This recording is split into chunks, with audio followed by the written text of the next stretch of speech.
अस्सलाम वालेकुम। एक क्वेश्चन मेरे पास आया कि डिपोटेशन क्या है। असल में ट्रैवलिंग के अंदर जो सबसे खतरनाक चीज है जो हो सकती है वो यही है, डिपोर्ट होना, किसी गैर मुल्की एयरपोर्ट से डिपोर्ट होना। लेकिन ये होता क्यों है? आया आपके पास कोई टिकट फेक है, या आपका कोई वीजा गलत है, या क्या हो सकता है इसकी बेसिक क्या इसका मामला क्या है? देखें, आपने अपने मतलब मुझे ऐसा कहना नहीं चाहिए, मगर मैं आपको खुल के बताना चाह रहा हूँ क्योंकि आम जबान इस्तेमाल करूंगा तो मुझे ये कहना पड़ रहा है, क्योंकि एक होता है, एक ऐसा पासपोर्ट होता है जो ट्रैवलिंग पासपोर्ट होता है। अब ट्रैवलिंग पासपोर्ट के ऊपर जब आप ट्रैवल करते हैं तो वो पासपोर्ट खुद बोल रहा होता है कि ये आदमी जो है, गवाही दे रहा होता है पासपोर्ट आपकी कि this person is used to travel, ये करता रहता है ट्रैवलिंग, से कोई वो नहीं है, और step by step her year every year जाता ही रहता है। तो उसके साथ इस किस्म का वाकया नहीं होता। मैं डिपोटेशन की बात कर रहा हूं। लेकिन जो लोग पैसा खर्च करके या ज्यादा पैसा खर्च करके या किसी तरीके से भी, या मैं इसको कहूंगा आम जबान में, जबरदस्ती वीजा हासिल करते हैं, तो उनके साथ ऐसा इश्यू हो जाता है या हो सकता है। क्या होता है? असली टिकट पे, असली तमाम चीजों के ऊपर वो जाते हैं एयरपोर्ट। एक सिनेरियो है, और सिनेरियो भी होंगे, उस पर भी मैं आपको बता देता हूँ कि जब वो उस एयरपोर्ट पे उतरे, जो कि कंपैरेटिवली आपके लिए एक बड़ा एयरपोर्ट है, यानी कि बड़ा एयरपोर्ट इन सेंस के वो आप एशिया से बाहर जा रहे हैं, बियर एशियंस, तो वो आपको एक हिसाब से देखेगा कि ये आदमी ट्रैवलर है, विजिटर है, या इन्विटेशन पे है, या क्या है। अगर आप उसको अपने क्वेश्चन से मुतमईन नहीं कर पाए तो फिर चाहे आपका वीजा असली है, आपका टिकट असली है, आपकी तमाम चीजें असली हैं, लेकिन अगर उसने कह दिया आई एम नॉट सेटिस्फाइड, क्या सेटिस्फेक्शन नहीं होती है कि आप टाइम पे कंट्री छोड़ोगे, तो ऐसी सूरत में वो आपको डिपोर्ट कर सकता है कि आप अगली फ्लाइट से वापस अपने मुल्क जा रहे हो। ये बहुत ही अजियतनाक होता है, मगर ऐसा हो सकता है अगर आप उसको सेटिस्फाई ना करें, और अगर आपके एजेंट ने, आपके ट्रैवल एजेंट ने आपको प्रिपरेशन नहीं करवाई।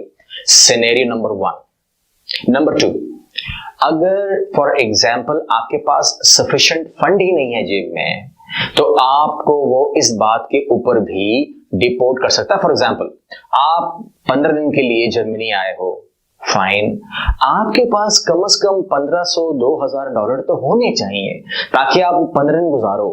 ट्रेन का टिकट लोगे, खाना खाओगे, रिहाइश करोगे, वगैरह वगैरह वगैरह, तो आपके पास 1500 से 2000 डॉलर होने चाहिए, यानी कि पर डे 100 डॉलर होने चाहिए। लेकिन आपके जेब से निकलते हैं 300 डॉलर।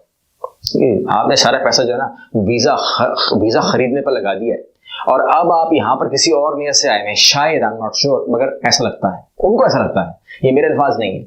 लेकिन 300 डॉलर लेकर अगर आप 15 दिनों के लिए आए हो तो क्या आप सरवाइव कर सकते हो? जस्टिफाई नहीं होता। तो अगर वो जस्टिफाई नहीं होता, अगर हमारी अकल में नहीं बैठ रहा, तो उनके अकल में कैसे बैठेगा? डिपोटेशन लाजमी होगी, क्योंकि आप 300 डॉलर लेकर यहां घूमने तो नहीं आए हैं, तो फिर जिस काम से भी आए हैं वो काम आपको करने नहीं देंगे।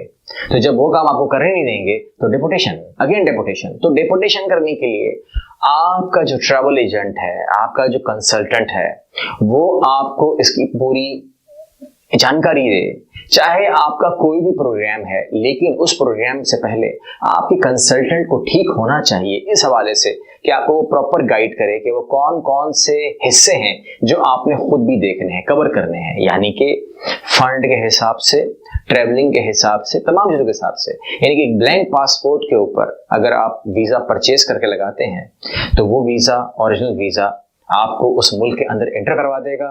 तो फिर एक जुमला मेरा सुन लीजिए कि visa is not a guarantee to enter in the country. इसको आप अपने पास लिख के रख लें कि visa is not a guarantee to enter in the country.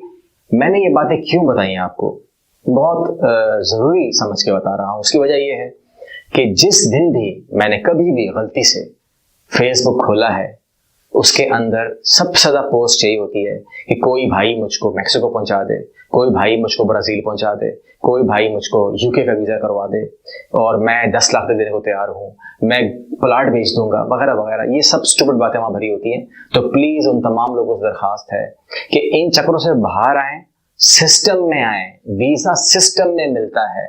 आप किसी मुल्क में भी जाओगे तो सिस्टम को फॉलो करना ही पड़ेगा। कोई भाई अगर आपको ये काम कर, पहली बात तो करेगा नहीं, वो अगर 10 लाख का वीजा है तो 2 लाख लेके वैसे ही गायब हो जाएगा। लेकिन दरखास्त ये है कि आप होश राहुन लें, सिस्टम में आए। अगर आपको कहीं जॉब करनी है तो जॉब के लिए ही अप्लाई करें, और अगर आपको विजिट करना है तो विजिट के लिए ही अप्लाई करें। इस नियत को बनाएं, आपको ऑटोमेटिक वीजा मिलना शुरू हो जाएंगे। जिस चक्रों में आप वीजा अप्लाई करते हो, फर्स्ट वीजा ही अप्लाई करते हो, उस तरीके से वीजा नहीं मिलते।